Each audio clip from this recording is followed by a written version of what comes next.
With Election Day quickly approaching, Irby Joseph still isn't sold on any party. Have you decided who you're going to vote for? No. I read about politics, but right now my mind is not into it. I think a lot of people do.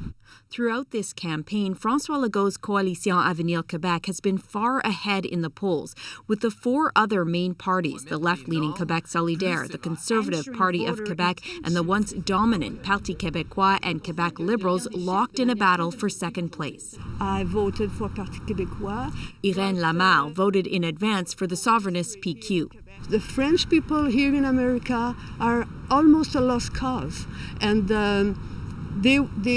I'm hoping that they could do a little more. Saleh Al-Massoud, who recently became a Canadian citizen, says he'll vote for the party he sees as most inclusive. I like it liberal because liberal Canadian together. Qui nous divise. Immigration and language have come up repeatedly in the campaign, and on that, critics say the CAQ has been divisive. J'aime pas la violence.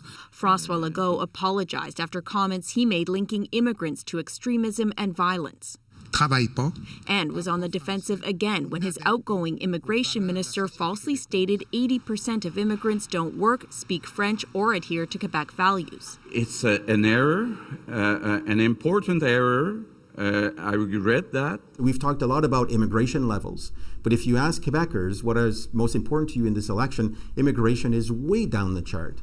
The top issues are inflation and healthcare, and Legault could benefit from that after being so visible as premier through the pandemic.